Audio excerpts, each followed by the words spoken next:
the Age of Fission radio show with your host, Lonnie Clark. We stand together and accept that we now live in a world transformed by Fukushima. From 8 a.m. to 9 a.m. Pacific Standard Time here on UCY.TV radio. We relentlessly engage every ear that listens. We expose and confront the complete lack of accountability for the nuclear industry. Consider social engineering programs who view our bodies, minds, and souls as assets on a balance sheet. We discuss vital current issues, interview activists, and engage our audience in an effort to allow all voices to be heard. The Age of Vision radio show creates a venue that all will choose. We encourage our listeners to reclaim their power and their courage to take action and save our planet from the ravages of greed and indifference. Our actions matter. Every voice matters. We remind our listeners that happiness is resistance.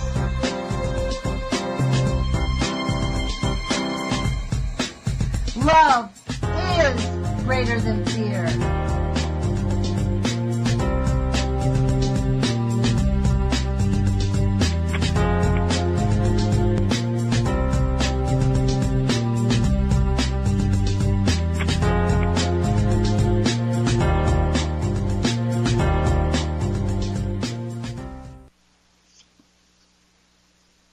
Good morning, UCY.TV radio listeners, as well as RIS listeners on public radio and further YouTube listeners.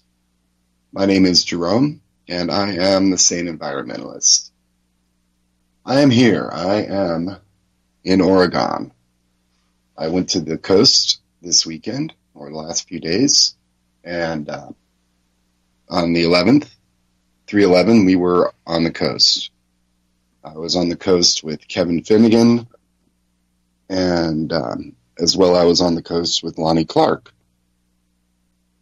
We had a wonderful meeting at Amanda's statue where we said prayers for the victims of the Fukushima disaster, and there's a special connection with the Amanda's statue and Amanda's story as it connects to the Fukushima story. Lonnie will be here at about 9:30 or 8:30 or so. So I'm going to let her fill you in on it because it was her thought that created it. So, a bit of news to start out with. Today is the 14th, 3/14/2018. And Stephen Hawking died today. That's kind of shocking and sad to me. He did hang on for a long time with that disease. And he was a great scientist. He was a very good scientist. You know, he tried not to politicize his stuff too much. He pretty much tried to keep it to the facts. You know, and I appreciate that in a scientist. I appreciate scientists who don't try to create a political movement with their science if they become celebrity, quote unquote, scientists. So pretty much we won't be hearing from Stephen Hawking anymore, unfortunately. So here's to him. He had a good life and did many good things during his life. So we were on the coast, and I haven't seen the ocean for many years, and it was overwhelming. It was awesome. The beauty of the ocean, the power of the ocean as it comes into land, and the wave action, the air, everything about that place is just magical and beautiful. You know, especially the Oregon coast. We went to area around, and if you do some searches, you'll find that around Amanda's statue and right near Neptune Beach. I actually went down on Neptune Beach at low tide, and as promised, took my Geiger counter along and a shovel to take a soil sample and jars for water and a camera, and went through, I'd say we went up and down about a half a mile of beach on Neptune Beach, up through and around, down into the tide pools, searching for, sea stars, sea anemones, urchins, clams, any kind of critter, just to kind of do a quick inventory.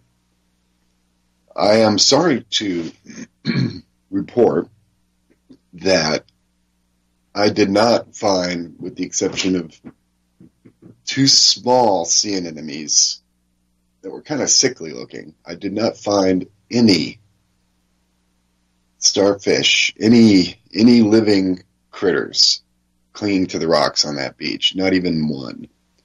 Not even one starfish. Not even one clam. There were little tiny clams and lots of barnacles. There was no seaweed, really. There was only 1 or 2 little spots with seaweed.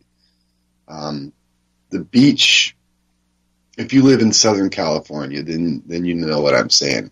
The beach at low tide has a fishy smell. It's just fishy. It smells like fish. And this beach at low tide did not.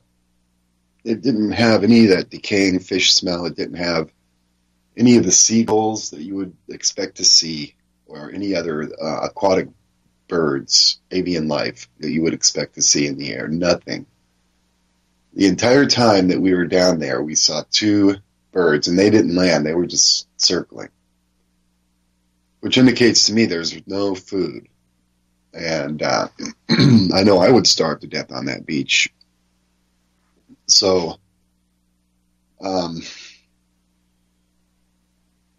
need to ask my listeners. And a lot of you are in Oregon, if you're listening on the public radio. Have you ever been down to the coast and gone to the tide pools and seen nothing? Is that normal here? I don't really know. And when I made a video of this, it's on YouTube. I called it, I think I just dated it. No, I called it Neptune Beach Investigation or something like that. And it shows me going up and down the coast, and you can see for yourself. I find little places like little tide pools and corner nooks and crannies where, stuff lives. And there was nothing living there. Really shocking. Really, really shocking. Furthermore, up in the forest, up the mountain,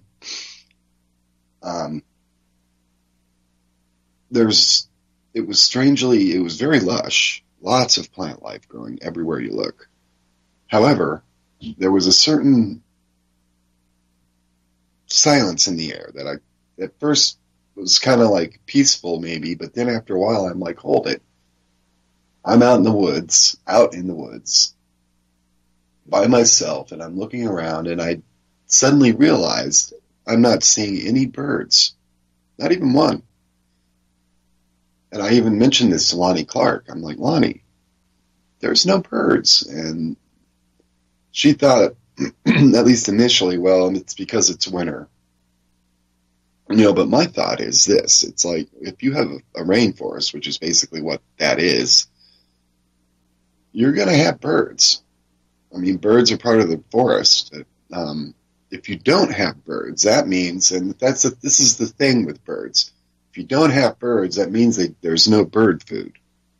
If there's no bird food, that means that the insects are not available for the birds to eat.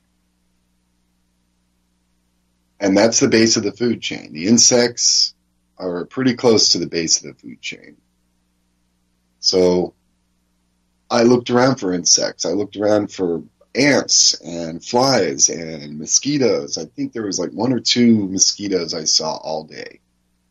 No spiders, no ants, no bugs, no bugs, no birds, nothing on the beach. an incredibly beautiful place, an incredibly, overwhelmingly awesome, and apparently pristine environment, devoid of life. I don't understand it. I mean, it was alive, of course. There was lots of plant growth, but I just wasn't seeing any animals at all. None. Aquatic or avian or mammalian or insectivorian. Just didn't see it. You know, I don't know actually how you would say that with insects, but that's a sad thing, isn't it? You know, and Lonnie and I were both really shocked, especially after our beach expedition. And after we started up on the hill, and then we went to the beach later. And I think by the time we got to the beach, Lonnie was starting to also see, hey, there should have been at least a few birds in the woods. You know, at least a few, you know. But there wasn't. So, at least at Neptune Beach and the surrounding hillsides, there's something ecologically wrong. I'm not sure what, but it just it feels like strangely absent of normal life. Like there should be more life there than there is, but there isn't. I could be completely wrong. Okay, because I don't know these woods. I didn't grow up around here. It could be that it's perfectly normal to not find any sea life on the beach, and it could be perfectly normal to find no birds or insects or any other critters in the forest. Could be perfectly normal. You know, again, I'm going to need to get more information before I can come to any firm conclusion. But my theory, at least at this moment, based on my limited evidence, is that we are having some sort of an ecological disaster going on on the Central Oregon coast, at least. This Sunday, Lonnie Clark and I are going to take another trip to the coast. We are going to, I think what we're going to end up doing is we're going to go up and down the coast on weekends and photograph, document, and test and try to get a picture, if you will, of the life systems right along the Oregon coastline. As far as radiation was concerned, the background all day long was 0.08 to 0.1112 sometimes microsieverts per hour. When I got down on the beach, after a while, it went up to 0.17 microsieverts per hour.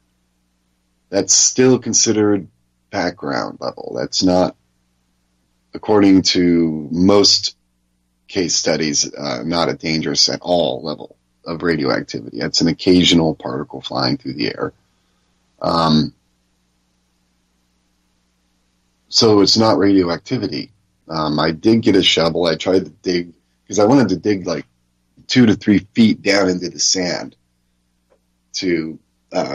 because the radiocesium that would literally go through and kill everything is by now buried 2 to 3 feet deep in the sand because it seeps down. It's heavy. It's a metal. And at least in Fukushima in Japan, in the beaches north and south of the power plant, on the first foot or so, it seems almost like it's just normal background radiation until you dig down 2 or 3 feet, and then all of a sudden you start finding like 1,000 disintegrations per second of radiocesium. So the cesium is sinking down into the sand, and it's probably doing the same thing here, which could explain why I got nothing but normal background readings. I tried to dig, but apparently the Oregon coast is made of a giant rock, because I got about 4 inches and I hit rocks, and it's like, okay, and big rocks at that. So I would have to find a spot where I could dig deeper, or maybe go out in the woods and dig down a foot or two, but I found no high levels of radioactivity. So it's kind of an enigma wrapped in a riddle. Why did I not see any life in the woods? Why did I not see life on the beaches? Why did I not see hundreds of seabirds flying back and forth like I always, every time I've ever gone to the ocean, have? There's always tons of seabirds on the beach, flying up and down and back and forth and squawking and landing, and bird footprints everywhere you look. You're not finding that today. Not on Neptune Beach. There's no bird prints. I really encourage everybody to go check out that video that I did on YouTube. Lonnie Clark did one too, and maybe her camera's a little better than mine, but you can see for yourself that there is nothing there.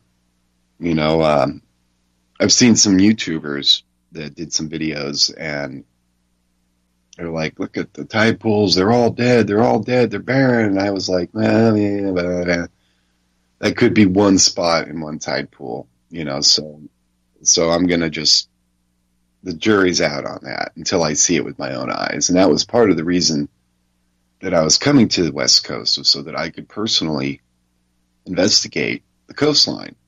I was going to ride my bike up and down the coastline. That's evolving, and it may still happen. I don't know. But my preliminary investigations, at least, seem to confirm that horror story. So could it be, I don't know, that Fukushima radiation came down here 5-6 years ago and blanketed the whole place and weakened the base of the food chain to the point where all the little shore creatures died, all the plankton died. No plankton, no crustaceans, because crustaceans, they feed on plankton.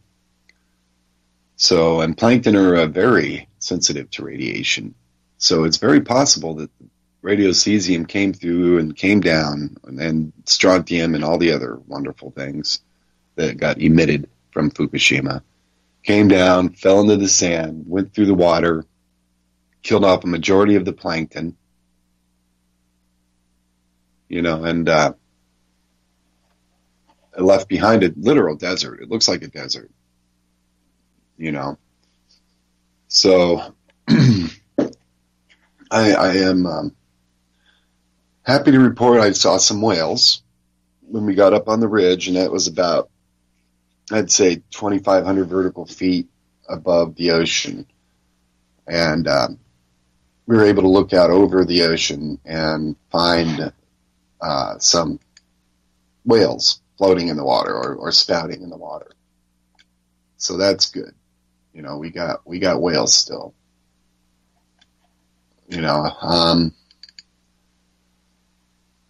Still, it's very troubling. And what I'm doing here right now is I'm looking for dead zones, because Google Earth has a really cool feature, and it's called dead zones. And there's dead fish skeletons on the Google Earth map.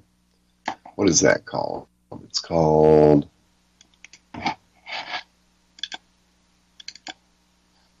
Hold on. I'm sorry, folks.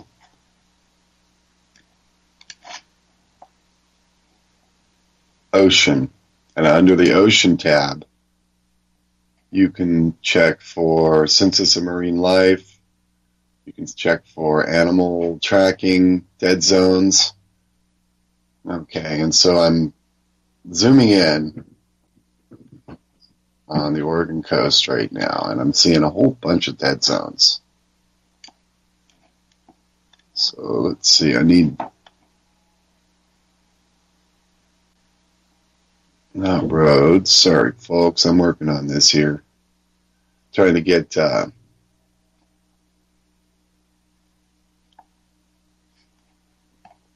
any kind of thing going here. There we go. Now, definitely seeing along the central Oregon coast quite a few dead zones. It's really tragedy. So what's causing these dead zones? What in the world could be causing this? All right, here we go. Now I'm basically zoomed in on the coast, Google Earth. And there's a lot of dead fish out here. Lots and lots of them. So, it's official, folks. We're killing our planet. I don't know what else to say except for what are we thinking? How could we possibly be thinking this way? You know, why did we, the people of the world, allow them to go forward with this radioactive poisoning that they have conducted, this murder campaign that they've conducted? It is, I mean, literally, it's more murderous than fur, that's for sure. So I just, you know, and Lonnie and I were talking, and I'm going to get Lonnie on here in about 9 minutes, and we were talking kind of like, what's the point? What's the point of YouTube? What's the point of doing any of this? What's the point of it? You know, what difference are we going to make? You know, what possible difference is it going to make to you that I'm pointing out that Neptune Beach is pretty much a dead zone? How is that going to help the situation? Well, it's not, and there's nothing we can do to help the situation. In hindsight is 2020. Okay, in retrospect, we could have done this or not done that, and that would have salvaged or maintained the life systems on the coast, but we didn't. You know, the Fukushima happened, Hanford happened, all these giant seeping wounds of radioactive isotopes happened. So as a result, we, humanity, are responsible. And we are too short-sighted to really think about it. To really think, well, okay, could the guys that were planning this out had what they call levels of quote-unquote acceptable risk, i.e. it is acceptable for X number of individuals to die as a result of radio contamination from cancer and other causes. You know, there is an acceptable level in order to maintain national security or in order to maintain the power grid, which is directly tied to national security. So, I don't know, could we have done anything? And if you think about it, back in the days of the Hanford Project and Rocky Flats, radioactivity was considered clean by the masses. We had no idea. We were fooled. We didn't have the internet back then. We didn't have the ability to study this stuff and understand the radiation and what is radiation. What is this nuclear process, this magical energy from nothing, energy from the stars process? I don't know if we would have understood it. Would once again the national security demands overrode the need for safety and safety of not only the human population but the coastlines and et cetera, et cetera. I honestly, considering the headset of the people of the 40s, 50s, and 60s, and even into the 70s, no, it was burn, baby, burn, use as much energy as you can. Well, I want the biggest engine that you can get in my car because gas is 10 cents a gallon, and I can go. Go nuclear. Good idea. I'm not sure what that is, but it sounds cool. You know, it's free energy, and it's good. That's good. Free energy.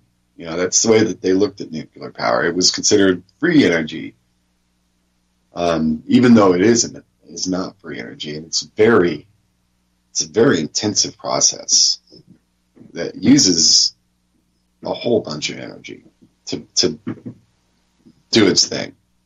You know, just to create the fuel takes a huge amount of energy. And not to mention the power plants itself. It's a huge carbon sink. So it is indeed a sad day. And so moving forward, what's the point? I guess that's what we were talking about.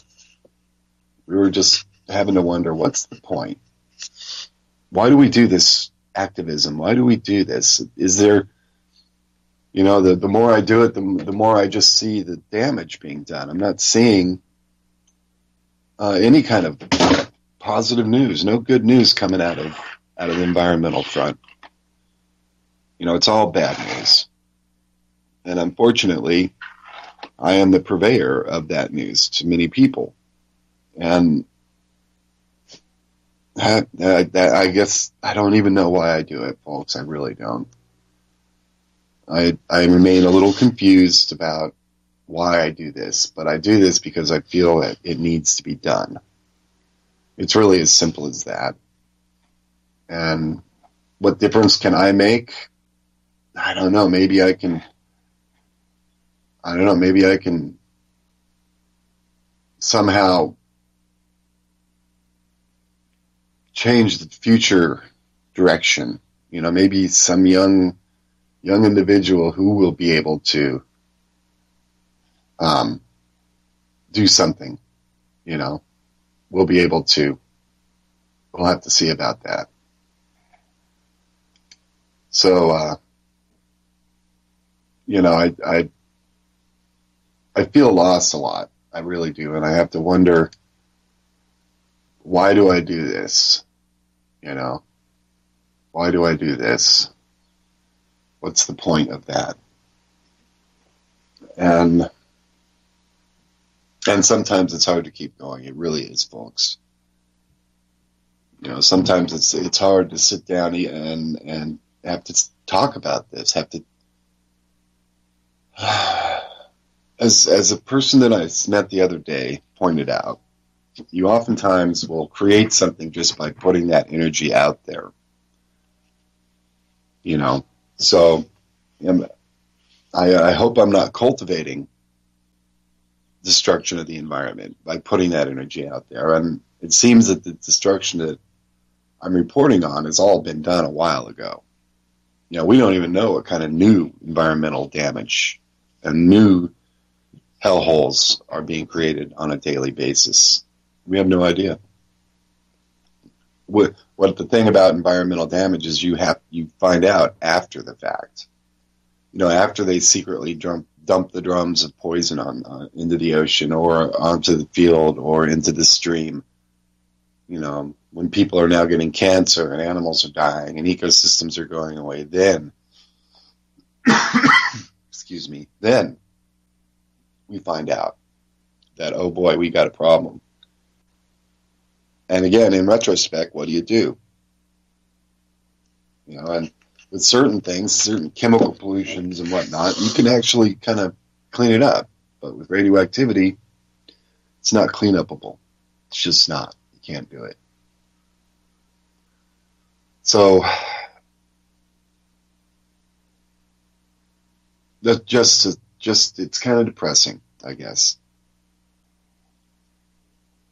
And it's hard to maintain my sanity. It's hard to be the sane environmentalist when I see so much insanity, utter insanity around me.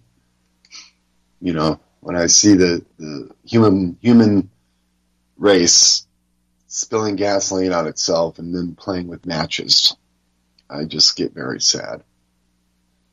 So, with that said, I'd like to let's try to get somebody in here. Maybe somebody else will be able to.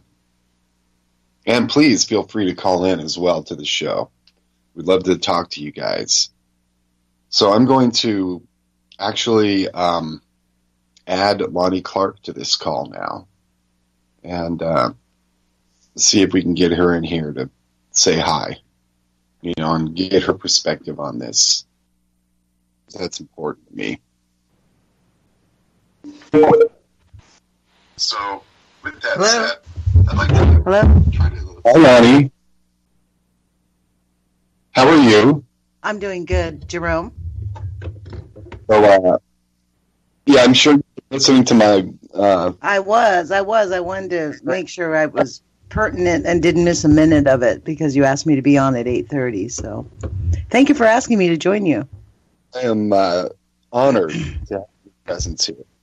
Well, one of the things that I wanted to say to you when I was listening to you this about 10, 15 minutes ago, you said something about the plume, how it somehow, they knew there was a plume that came over.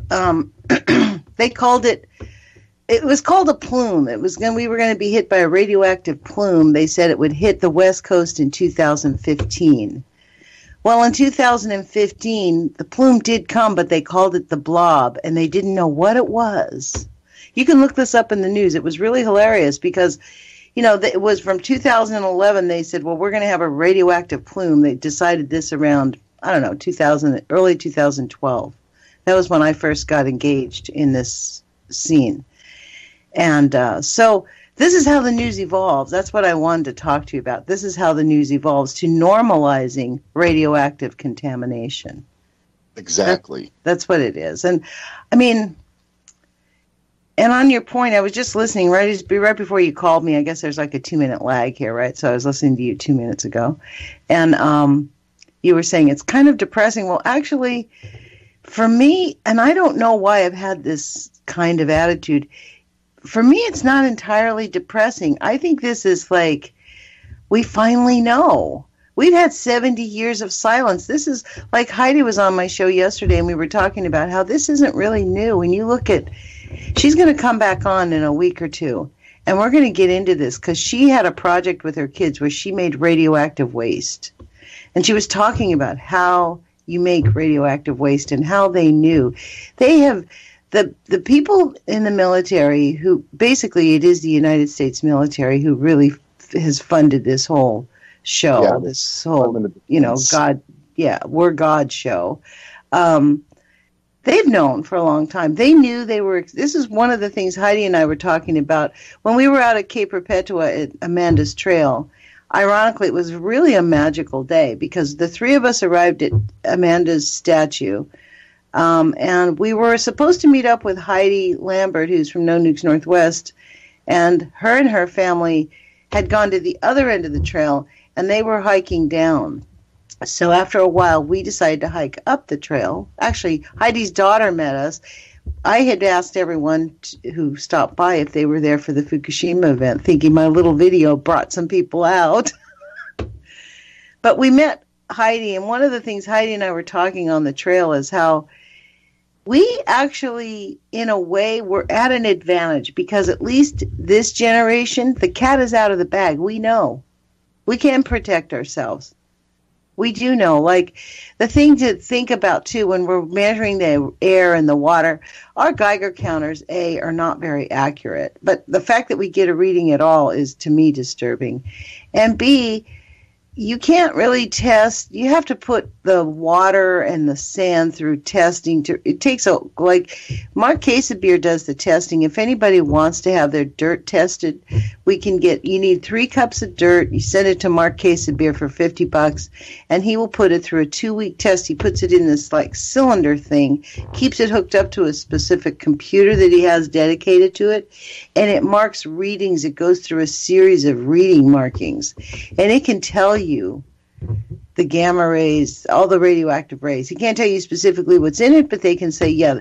And if he gets a positive thing, because he's a citizen scientist, he sends it to a real lab. That's a good idea.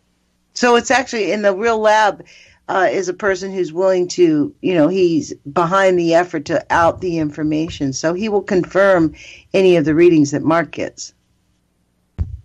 Good. Yeah. Good. So how do you get a hold of it? This Mark Casabier, he's on Facebook. Anybody who wants his number, just shoot me an email at ageoffission@gmail. Just AGEOFFISSION @gmail. And then I can give you their information. But he's on Facebook. He's on. You can contact No Nukes Northwest. You can contact me. You can contact Mimi Gurman on Radcast. So it was Mimi Gurman, and Mimi Gurman was really the brains behind this. I've had her on several times on our radio show, and she is, she's a serious activist. Right now she's working for the homeless people who are in Portland, and she's advocating for them, and that occupies quite a bit of her time. She has a community garden. She gives them food. She actually brings them food. So, That's the part. Yeah. We need more people like that. We do. She actually takes it right to the street. She sits in City Hall. They've actually written about her inside City Hall because she, won't back down. Over the winter, they were closing shelters while people were freezing to death. They're like, well, we don't have the money. She's like, what are you talking about? You don't have the money. Police come out and, full force cop forces. You send out as many people as you need when there's a protest. Right, exactly.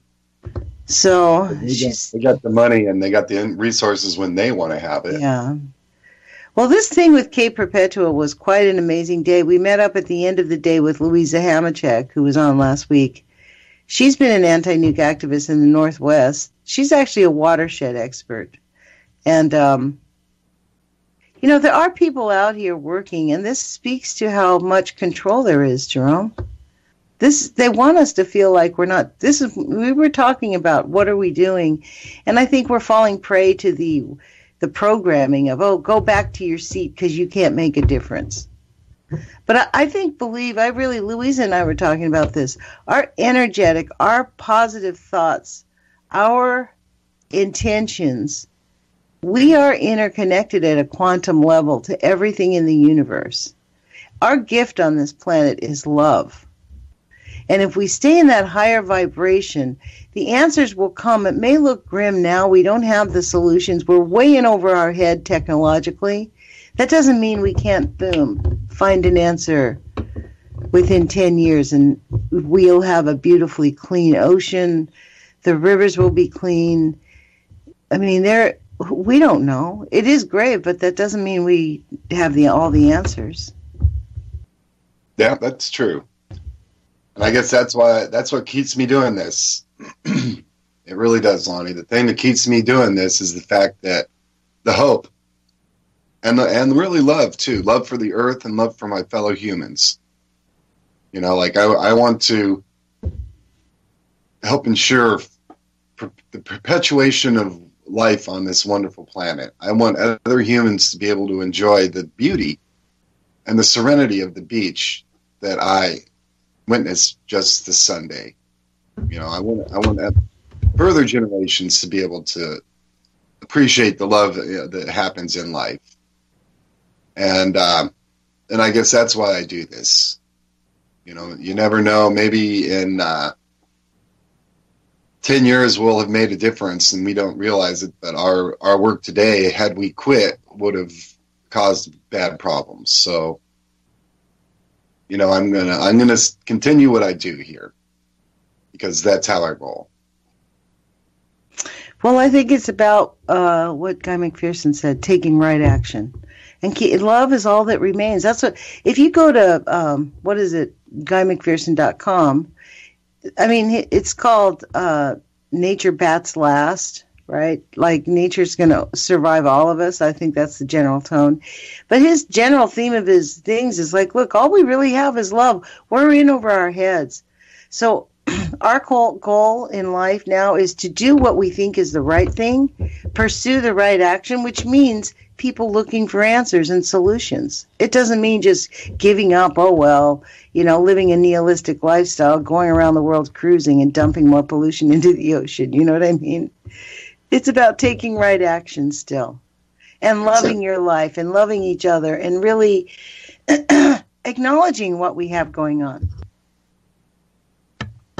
We acknowledge that we're in over our heads. We acknowledge that the polluters are still polluting and the governments are still cooperating with them. Not just even colluding, they're cooperating in this.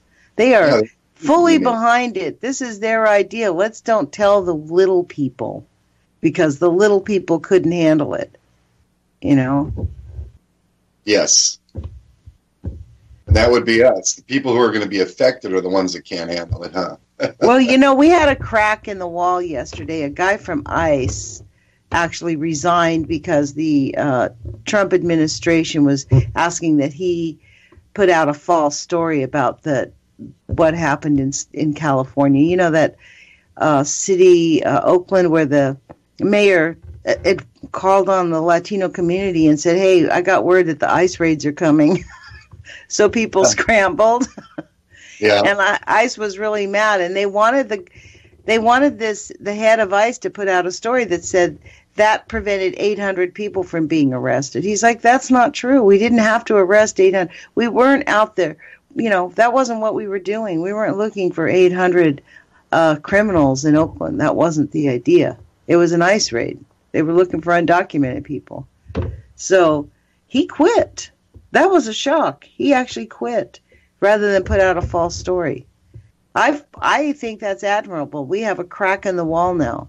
And that's what I mean. Like, our energy and our thoughts, the fact that we're standing up is giving, who knows, there might be a nuclear scientist or someone working in the industry that does listen to our radio show. That might, you know, doesn't tell anybody that listen to us, but maybe they do, and maybe they'll, you know, decide to not participate anymore. Because that's what it's going to take, is people to stand up and say, no, we're not going to lie. We're not going to manipulate this anymore. We're going to face the facts. We're going to deal with this straight on, and we're not going to soft sell it. Yes. I agree. I think that's what activism is all about. You know, it is all about being active. Despite throughout the odds or the resistance we get. You know, and now with this latest thing is YouTube, you know, censoring the heck out of everybody. So if you have a YouTube channel, be careful about what you say, because they'll take your channel down. You know, and was it you that, no, it was the Sane Progressive, and there's another lady, her name is Claudia Staber, Talk, and they have both been pretty much, and they're very strong activists, not only politically but environmentally, and are on the side of humans and mankind. And they've both been pretty much shut down from Facebook and YouTube. You know, you're telling me the Sane Progressive is off of YouTube? Yeah, they shut her channel down. Wow. Maybe that was one of the channels that was taken down. I went to my channel list the other day, and there was, like, I don't know, 3 or 4 channels that said, oh, like, you know, Richie Allen, that was no longer available, you know. So that was, so they took the Sane, what was her name called? The Sane Progressive. Yeah, the Sane Progressive. They took her channel down. Why did they take her channel down? Because she speaks to power. And the powers of be don't like that. She talks about things that are politically unpopular. As a matter of fact, I featured a talk that she did on my show last week. And Jules and I, we sat down, we had a discussion. Hi, everybody. And decided that it was best to not post it to YouTube, because it could get the UCY.TV's YouTube channel taken down, because UCY.TV already has a strike for some odd thing that is really not strike worthy. You know, so well, this is the thing, though, Jerome. She's back up on YouTube. The Same Progressive is on YouTube. Is she? Yeah, she's here. The thing is, this is the deal about what they were really shutting down, what they came hard on down, this is what I noticed, was anybody that was calling the shootings in Florida a fake deal. That really, I don't know why, but that pushed people over the edge. Because they've said that about Boston. Every single shooting, there's always the same guy, Maxwell. He comes out and says, well, I was an ex-CIA agent, and I know that this is a fake deal. I mean, everyone. You know, not that I personally think that Boston was a fake one, you know, but, you know, the ones down, they did this in the other Florida shooting, the ones where all the children were killed. They've been saying that these are all false flags and actors. I mean, you can go onto Google and look. Some of them are crisis actors, but I don't think they only have crisis actors in, the shootings, if you want my opinion. Like, this whole thing about selling people the truth and selling the facts, this idea of, well, we're going to censor YouTube. Well, YouTube is a private agency, so they can do what they want. They don't have to have you on there. True. I mean, that's the reality. And it's, people go, well, the deep state this, and Trump's going after the deep state. No, he's not. He's part of the deep state.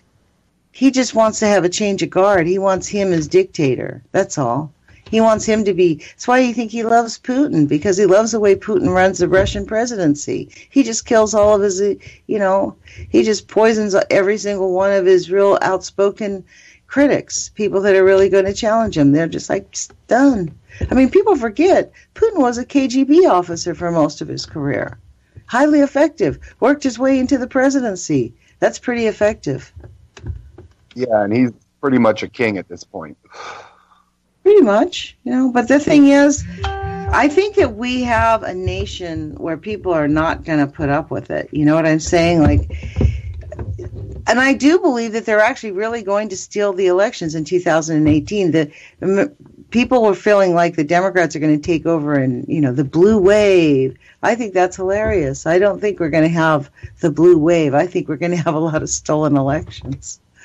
Just enough to keep the Republicans permanently in charge. That's how a banana republic works.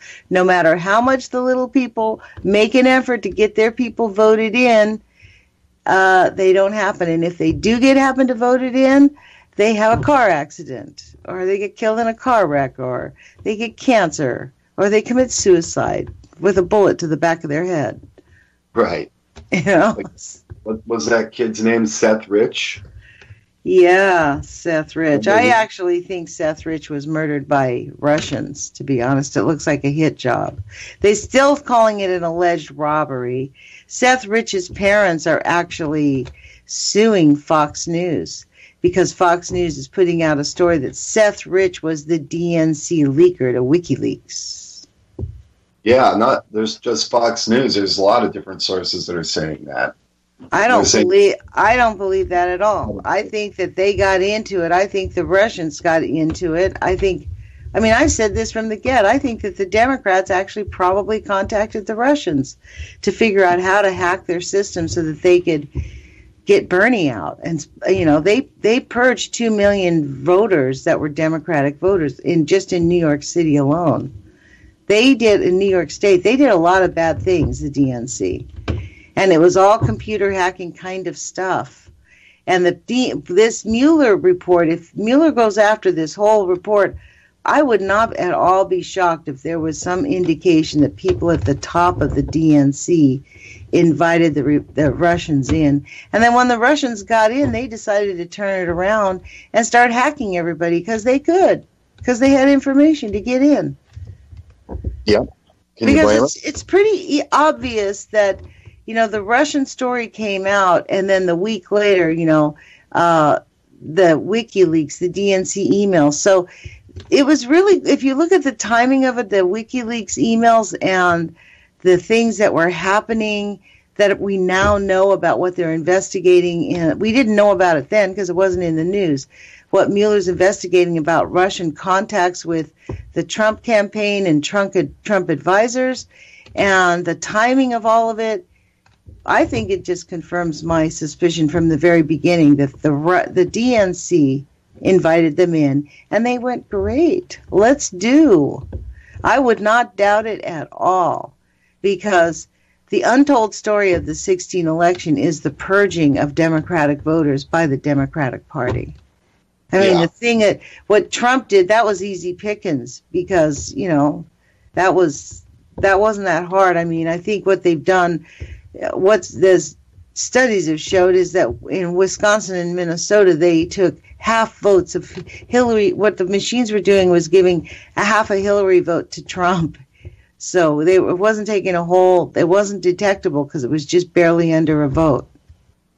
So they would take a half a vote, and that accumulated up. Yep. So, I mean, did it affect it? We don't know, but the reality is it's not just about that. It's about the way the whole political process has been thoroughly corrupted, not just the Republican Party, but the Democratic Party. Right. Yeah, our country has become an oligarchy in many ways. Ding, ding, ding, ding. That's exactly, you think? I think that's what we're fighting against. I mean, we need to have a tea party here. I mean, the thing about the YouTube went berserk because they were purging people, but it's always purged people. People have been kicked off channels a lot. I mean, there's been several people that I've used to follow that one day I woke up and they're like, oh, they violated our terms of agreement. Yeah. I mean, like just even that, like, look what would happen. UCY TV, you play a raging rant from the Sane Environmentalist, and the whole channel would go away if they decided to. And it's not like one infraction erases all the good work that you've contributed to YouTube. So it's arbitrary, and I think again, Jerome. That's conditioning. They're conditioning us. Like when you're connected to YouTube, you don't get to call their office and say, hey, I want to talk to someone. I want to have a personal conversation with you about this. Not unless you've got hundreds of thousands of subscribers or millions of subscribers. There's nobody to talk to there. It's all through email. They don't care. Right. It's conditioning us to just get in line, comply, self-censor, participate, do what we tell you to do, how we tell you to do it. Yeah. And self-censoring is a big part of it. I'm sure that if you look back at some of the worst overthrows of societies where people, Japan's a good example. Germany, Nazi Germany, people had to self-censor. They couldn't speak their mind. They couldn't say the truth, because if they did, then they would be not only cast out by their fellow citizens, but the government itself. And so basically you're right. We have been conditioned. We've been conditioned to believe that what Fox News and MSNBC and CNN tell us is the truth. And what the whole truth. See, they tell us the truth, but they don't tell us the whole truth. They tell us bits of the truth. They do tell us the truth, but they don't tell us the whole story. And they weave it around in a narrative to fit their point of view. Exactly. And as long as we stay nice and compliant and quiet and don't do anything to rock their boat, we can have all the freedom we want. Well, the interesting thing is, you notice how these channels focus on politics, Jerome. Yeah. They all focus on, well, guess what? We have an environmental crisis. I think that's newsworthy. You know what I mean? Do we ever hear about it? Do we hear about what's happening in Hanford, the contamination of our food supply, our water supply, our air supply, the crisis in cancer among children? Yeah, the crisis in cancer amongst the children of the Fukushima prefecture. Yeah. I mean, even in here in the United States, cancer is the #1 killer of children. Well, cancer rates amongst children in the Fukushima prefecture. I know. 60 times. I know. It's super sad, and nobody talks about it. Except us. And the thing is, those people, imagine having to live your life in the Fukushima prefecture. That's where you live. Well, this is how it was for people after World War II in Japan also, because they were still contaminated for a long time. Yeah. Like the people in Micronesia, in the Marshall Islands and in the islands, they're all still living with the effects of radioactive contamination. I mean, and they're not even, it's a testimony to, I guess, imperialism, and a testimony to colonialism, the utter disregard for life. But I think that the fact that we refuse to back down, I think the fact that there are people out there paying attention, reading the journals, the scientific journals, listening to what's being put out there clearly that no one's reporting on, the fact that there are activists, that gives me hope. Because those of us that are out here putting out the information and encouraging people to stay active and encouraging people to own their lives, that is a step against, that is actually a pushback against the sit down and shut up movement. Because that's really what it was. We've been told to sit down and shut up and just, if you get cancer, you can buy some health insurance and we'll give you cancer treatment until your insurance runs out. Right. Yeah. Hopefully it'll cure you. Well, we'll use the same thing that gave you cancer to treat your cancer. These are the kind of ridiculous, when we say it, it sounds so ridiculous. It's a ridiculousness. And yet the real healing is, myself, I'll be honest, people look at me because I really don't go to doctors and I don't like to take pharmaceuticals. And if there's something wrong with me, I look to plants, I look to herbologists, I look to kinesiologists for real healing, for things that really will work to cure me at a deep level. And, right. Those types of things are considered alternative. They're alternative to what?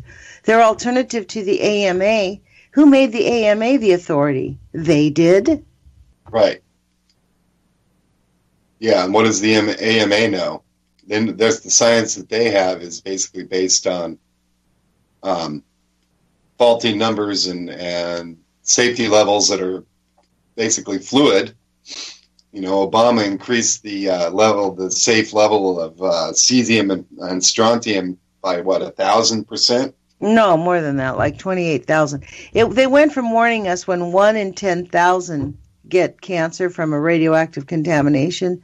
That was what they were. They're supposed to tell you if the community, 1 in 10,000 in your community could get cancer. They're supposed to advise you. Now they will tell us when 1 in 26 gets cancer. So essentially, when everybody has cancer, that's when they're going to tell us it's not safe. 1 in 26. Can you imagine putting yourself in a room with it? And frankly, we're probably there because the hard part is they don't particularly keep track of it. Wow. Right. Exactly.